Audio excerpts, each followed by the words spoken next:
శ్రీ విష్ణు రూపాయ నమ శివాయ. శ్రీ విద్య ప్రేక్షకులకి ఈరోజు స్వాగతం. ఈరోజు మనము కన్యా రాశి వారికి 1st జూన్ నుంచి 15th జూన్ వరకు రాశి ఫలాలు ఎలా ఉండబోతున్నాయి ఇప్పుడు మనం తెలుసుకోబోతున్నాము. ఈ రాశి ఫలాలు ఏవైతే ఉన్నాయో గోచరం లోపల నడుస్తున్న గ్రహస్థితి ఆధారంగా అయితే నిర్మితం చేయడం జరిగింది. అలాగే మీ జాతకంలో ఉన్న గ్రహస్థితి నడుస్తున్న దశ అంతర్దశ చూసుకొని ఈ రాశి ఫలాలు తెలుసుకున్నట్లయితే మీకు చాలా ఈజీగా అర్థమవుద్ది. అని ఎవరైతే మన ఈ ఛానల్ని ఇంతవరకు సబ్స్క్రైబ్ చేయలేదో తప్పకుండా ప్రతి ఒక్కరు సబ్స్క్రైబ్ చేసి పెట్టుకోవడానికి ప్రయత్నించండి. కమెంట్ లోపల కన్యా రాశి శ్రీ విష్ణు రూపాయ నమః అని తప్పకుండా కమెంట్ చేయడానికి ప్రయత్నించండి. ఇక చూసుకున్నట్లయితే కన్యా రాశి వరకు ఒక విషయం గమనించండి. రాశి నుంచి మీ కేతు అయితే వెళ్ళిపోవడం జరిగింది. మీ రాశి పై నుంచి అయితే కేతు వెళ్ళిపోవడం జరిగింది. కేతు వెళ్ళిపోయిన తర్వాత అవుతుంది ఏంటి తెలుసుకోండి. రాశి నుంచి ద్వాదశ స్థానం లోపల కేతు ఉన్నాడు. ఇప్పుడు రాశిని వదిలేసి ద్వాదశ స్థానంలో కేతు ఉన్నాడు. మరియు 6th హౌస్ లో కనుక చూసుకున్నది రాహు. ఈ కేతు నుంచి రాహు నుంచి కేతు అన్ని గ్రహాలు ఏవైతే సంబంధం ఉన్నదో గోచరం లోపల కాల సర్పయోగం అయితే నిర్మితం అవ్వడం జరిగింది. ఇది 6th హౌస్ నుంచి 12th హౌస్ లోపల ఉండడం వల్ల కొన్ని విషయాల్లో బాగుంటది, కొన్ని విషయాల లోపల బాగుంటది, కొన్ని విషయాల లోపల కొద్దిగా ఇబ్బందికరంగా ఉంటుంది. ముందే తెలుసుకోండి. మీ రాశి నుంచి 8వ స్థానం లోపల బుధుడు అలాగే శుక్రుడు ఉన్నాడు. మీ రాశాధిపతి బుధుడు రాశి నుంచి 8వ స్థానం లోపల ఉండడం వల్ల అని ఈ బుధుడు ప్రత్యేకంగా పాపకర్తరి యోగంలో ఉండడం వల్ల కొద్దిగా బుద్ధి సరిగ్గా పని చేయదు. అంటే మీకు అనిపించేవండి, మీరు లాస్ట్ 2-3 months ఇలాగే చెప్తున్నారు కదండి, అప్పటి నుంచి ఇలాగే ఉందా అంటే అప్పటి నుంచి ఇలాగే ఉందండి. ఒక విషయం తెలుసుకోండి, ఏదైనా ప్రాబ్లం ఏకాఏకంగా సడన్లీ రాదు. ఆ ప్రాబ్లంకి ఆల్రెడీ మొదలైంది ఉంటుంది. మనకు అంత అయిన తర్వాత మనకు తెలుస్తుంది ఇది కూడా. మరి ముగింపు కూడా ఆ రకంగానే ఉంటుంది.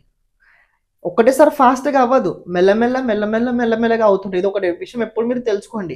పరిహారంలో కూడా చేసేటప్పుడు మీరు జ్ఞాపకం పెట్టుకోవాల్సిన విషయం ఇది. ఒకటేసారి అవ్వదు, నెమ్మదిగా అవుతుంటుంది. తప్పకుండా అవుతుంది. శ్రద్ధ ఉండాల్సిన చాలా అవసరం ఎక్కువ ఉంటుంది. అని ఇంకొక విషయం గమనించండి. రాశాధిపతి అలాగే దశమాధిపతి చూసుకున్నట్లయితే 8వ స్థానంలో ఉండడం వల్ల కొద్దిగా జాబ్ చేస్తున్న వ్యక్తులకి కొద్దిగా ఇబ్బంది ఉంటుంది. ఇప్పుడు జాబ్ ఎవరైతే చేస్తున్నారో వాళ్ళందరూ కొన్ని విషయాల లోపల జాగ్రత్తగా తెలుసుకోవాల్సిన విషయం ఏంటంటే తొందరపాటు అస్సలు చేయకూడదు. ఏదో మనకు కొద్దిగా ఎక్కువగా వస్తుంది, ఏదో చాలా మీరు ప్రయత్నించినట్లయితే ఇబ్బంది అవుతుంది. 10వ స్థానంలో దేవుగురు బృహస్పతి ఉన్నాడు. రాహు పైన సంబంధం ఉండబోతుంది. అండ్ దేవుగురు బృహస్పతి 5th ఆస్పెక్ట్ మీ రాశి నుంచి 2nd హౌస్ పైన ఉండబోతుంది. వాణి పైన నియంత్రణ చాలా అవసరము. వాణి పైన నియంత్రణ లేకపోయినట్లయితే చాలా కోల్పోతారు. నియంత్రణ చాలా అవసరము. రెండో విషయం, 6th హౌస్ లోపల రాహు ఉండడం వల్ల 6th హౌస్ లో 7th హౌస్ లో ఉండడం వల్ల అని 7th హౌస్ కనుక మీరు ప్రత్యేకంగా చూసుకున్నట్లయితే దీనిపైన ఎలాంటి శుభగ్రహ పాపగ్రహ సంబంధం అయితే లేదు. కానీ ఈ 6th లో కనుక చూసుకున్నట్లయితే సాటర్న్ 3rd ఆస్పెక్ట్ సూర్యుడి పైన ఉండబోతుంది. మీ భాగ్యస్థానంలో ఉన్న సూర్యుడి పైన సాటర్న్ 3వ దృష్టి సంబంధం ఉండబోతుంది. అని ద్వాదశాధిపతి మీకు సూర్యుడు అవుతాడు. సూర్యుడు భాగ్యస్థానం నుండి 6th హౌస్ సంబంధం ఉండడం వల్ల కొద్దిగా పూర్వం మీరు కనుక పెళ్లి చేస్తున్న కొద్దిగా అప్పు కనుకున్నట్లయితే దానివల్ల కొద్దిగా వరి అవ్వాల్సిన అవకాశం అయితే ఉండబోతుంది. అప్పు విషయాల్లో కొద్దిగా రాబోయే రోజుల్లో ఈ కన్యా రాశి వరకు అంత అనుకూలంగా లేదు. కానీ ప్రాబ్లం చాలా పెద్దది అవుతుందా అంటే నేను అప్పుల వల్ల ప్రాబ్లం పెద్దదని చెప్పను. ప్రకృతి వల్ల కొద్దిగా ప్రాబ్లమ్స్ అవుతుంటాయి. ప్రకృతి వల్ల కొద్దిగా మీకు ప్రాబ్లం తప్పకుండా అవుతుంది. ఇంకొక విషయం తెలుసుకోండి. ఇక్కడ మీ 10వ స్థానంలో దేవుగురు బృహస్పతి ఉన్నాడు. కేంద్రాధిపతి కేంద్ర స్థానంలో ఉన్నాడు. పైగా పాపకర్తరి యోగంలో ఉన్నాడు. ఒక పక్కన కుజుడు, ఇంకో పక్కన సూర్యుడు ఉండడం వల్ల దీన్ని పాపకర్తరి యోగం అంటారు. పైగా ఒక విషయం చూసుకున్నట్లయితే కుజుడు రాశి నుంచి ఏకాదశ స్థానంలో ఉన్నాడు. దీనికి కాదనట్లేదు. కానీ ఈ కుజుడిది అదే రకంగా శని సంబంధం కనుక చూసుకున్నట్లయితే 9వ పంచమ యోగం ఉంది. తొందరపాటు కనుక చేసినట్లయితే ప్రాబ్లమ్స్ అవుతాయి. అని ఓవరాల్ ఒక మాట చెప్పాలంటే ఆర్థిక పరంగా కన్యా రాశి వారికి ఓకే, కొన్ని ఖర్చులు అన్ఎక్స్పెక్టెడ్ పెరుగుతుంటాయి. అప్పుల వల్ల కొద్దిగా మైండ్ సెట్ సరిగ్గా ఉండదు, డబ్బుకు లోటు ఉండదు. కానీ మైండ్ లోపల ఏంటంటే అప్పు ఎక్కువ పెరుగుతుందని ఒక భయం అయితే పెరుగుతూ ఉంటుంటుంది. సెకండ్ పాయింట్, ఫ్యామిలీ విషయాల లోపల కొద్దిగా ఇబ్బందికరంగా ఉంటుంది.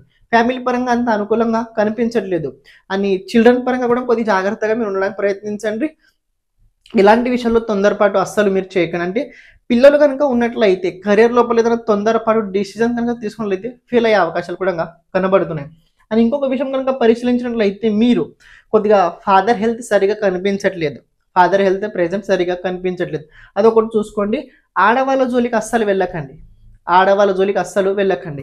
ప్రత్యేకంగా హెల్త్ పరంగా కొద్ది ప్రాబ్లమ్స్ అయితే ఉన్నాయి. హెల్త్ పరంగా కొద్ది ప్రాబ్లమ్ కనబడుతుంది. ప్రత్యేకంగా ఆడవాళ్ళకి గుప్తాంగ స్థానానికి సంబంధించిన కొద్ది ప్రాబ్లమ్స్ క్రియేట్ అవుతుంటాయి. మగవాళ్ళకి కనుక చూసుకున్నైతే నార్మల్‌గా స్కిన్‌కి సంబంధించి ఎలర్జీ అయితే ఉండబోతుంది రాబోయే రోజుల్లో.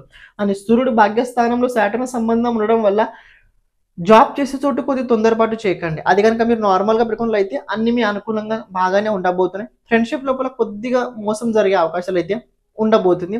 అది 10థ్ జూన్ తర్వాత మరీ ఎక్కువగా అయితే ఉండబోతుంది. మీరు చూస్తారప్పుడు. అండ్ ఇంకొక విషయం గనుక పరిశీలించినట్లయితే రాహుతోటి కేతు గ్రహాలు అన్నీ ఉండడం వల్ల ప్రత్యేకంగా ఈ బుధుడు కూడా రాశి పరివర్తన చేసుకోబోతున్నాడు. 6th రోజున రాశి పరివర్తన చేసుకుంటాడు. అండ్ ఇంకొకటి ఏంటంటే 7th రోజున కుజుడు రాశి పరివర్తన చేసుకొని మీ రాశి నుంచి ద్వాదశంలో రాబోతున్నాడు. అప్పుడు కొద్దిగా బ్లడ్‌కి సంబంధించిన విషయాలు అంటే ముందు నుంచి ఎవరికైనా బ్లడ్‌కి సంబంధించిన విషయాల్లో లోపల ఏదైనా ప్రాబ్లమ్ ఉన్నట్లయితే కొద్దిగా బ్లడ్ చెక్ చేసుకోవడానికి మీరు అప్పుడు ప్రయత్నించండి. అది మీకు చెప్తాను ఎక్స్‌ప్లెయిన్ లోపల అప్పుడు మీరు అర్థం చేసుకుంటారు నాకు కనిపిస్తుంది. అండ్ ఇంకొక విషయం తెలుసుకోండి. గ్రహాలు ప్రెజెంట్ కాలసర్ప యోగం ఉండడం వల్ల కొన్ని విషయాల వల్ల ప్రకృతి వల్ల కొద్దిగా ఇబ్బంది ఉంటది. ప్రకృతి వల్ల అంటే ప్రకృతి వాతావరణం వల్ల కావచ్చు, ప్రకృతి వల్ల కొద్దిగా ఆపదలు వస్తుంటాయి. అది నార్మల్ మీ ఒక్కళ్ళకే కాదు, ప్రతి ఒక్కరు దాన్ని అనుభవించాల్సిందే. ప్రతి ఒక్క కోరిక అనుసారంగా వాళ్ళ అనుభవం వేరే వేరేలా ఉంటది. చేయాల్సింది ఏంటంటే ప్రతిరోజు శివుడికి అభిషేకం చేయండి. ప్రతిరోజు శివుడికి అభిషేకం చేయండి. ఎలాంటి వ్యక్తులకి అస్సలు గ్యారెంటీ, ష్యూరిటీ అస్సలు ఇవ్వకండి. నేను చూసుకుంటాను, మీరు కంగారు పడకండి. ఇలాంటి గ్యారెంటీ డాక్యుమెంట్ పైన సైన్ చేసి కనుక ఇచ్చినట్లయితే ప్రాబ్లమ్స్‌లో ఇరికిపోతారు. ఎందుకంటే ద్వాదశంలో కేతు ఉన్నాడు. కేతు ద్వాదశంలో ఉంటే కొద్దిగా స్పిరిచువల్ ఎక్కువ పెరుగుతది. కాదనను. కానీ దీనితోటి కొద్దిగా విషయాలు ఏంటంటే జరగబోయి తెలుస్తుంటాయి మీకు. జరగబోయి తెలుస్తుంటాయి. దీనివల్ల కొద్దిగా కాన్ఫిడెన్స్ లెవెల్ పెరుగుతుంటది ఇతరుల కోసం. అది ఏదో చేయాలని వెళ్తుంటారు. ఏదో మీతోటి అవుతుంటది. శ్రీమాత్రే నమః.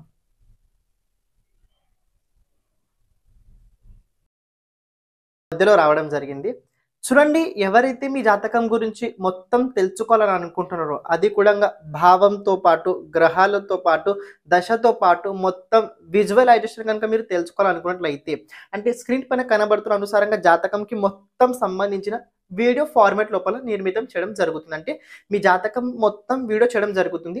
దాదాపు చూసుకున్నట్లయితే ఆ వీడియో 40 మినిట్స్ నుంచలా 1 అవర్ వరకు ఉండబోతుంది. అంటే అందులోపల రాబోయే రోజుల్లో 10 సంవత్సరాలు ఎలా ఉండబోతుంది, మీ జాతకం లోపల ఎలాంటి దోషాలు ఉన్నాయి, ఎలాంటి యోగాలు ఉన్నాయి, ఆ యోగాలు ఎప్పుడు యాక్టివేట్ అవుతాయి, దాని గురించి మొత్తం మనం ఆ వీడియో లోపల చెప్పడం జరుగుతుంది. అంటే వ్యక్తిగత టైం జాతక అనుసారంగా ఉంటుంటాయి. ఎందుకంటే గోచరం మారే కొద్దీ గోచర గ్రహస్థితి ఫలితాలు కూడా మారుతుంటాయి. కానీ మన జాతకం లోపల గ్రహస్థితి ఎలా ఉంది చూసుకొని తెలుసుకున్నట్లయితే మీకు చాలా ఈజీగా మీ జాతకం గురించి అర్థమవుద్ది. అని ఈ వీడియో ఫార్మాట్లో చేయడానికి ముఖ్యమైన కారణం ఏంటంటే మన జాతకం గురించి ఎప్పుడైతే మనం ఒక విజువలైజేషన్ చూస్తుంటామో, సపోజ్ నేను ఒక వీడియో చెప్తున్నా, మీ గురించి చెప్తున్నా అనుకోండి, మీకు చూసేటప్పుడు కాస్త తెలుసుద్ది, అరే ఇది నిజంగా ఇలా అవుతుంది అంటే మనకంటూ కాస్త మనకి పాజిటివ్ ఫీలింగ్ కలుగుద్ది. మనకి ఇలా ఉంది, మనం ఈ రకంగా బ్రతకాలి అంటే జాతకం లోపల ప్రత్యేకంగా ఏంటంటే ఏది ఎలా ఉంది చెప్పడం జరగబోతుంది. మీరు కనుక మీ జాతకం గురించి చూపించుకోవడానికి ఇంట్రెస్ట్ ఉన్నట్లయితే అంటే మీ జాతకంది మొత్తం వీడియో ఫార్మాట్లో కనుక మీకు కావాలనుకున్నట్లయితే ఇక్కడ స్క్రీన్ పైన కనబడుతున్న నంబర్కి మీరు వాట్సాప్ చేయండి. మీ జాతకం మీ వీడియో మీరు పొందగలుగుతారు. ఈ జాతకం ఎప్పుడు దొరుకుతుందంటే మీరు అమౌంట్ పే చేసిన తర్వాత 5 డేస్‌కి మీకు ఈ జాతకం మీకు వీడియో ఫార్మాట్ లోపల గూగుల్ లోపల అంటే గూగుల్ డాక్యుమెంట్‌లో కావచ్చు, లేకపోయినట్లయితే ఒక స్టోరేజ్ ఫార్మాట్ ఉంది. దాని అనుసారంగా మీకు పంపించడం జరుగుతుంది. ఇప్పుడు మీరు ఏదైతే వీడియో చూస్తున్నారో కంటిన్యూ చేయండి.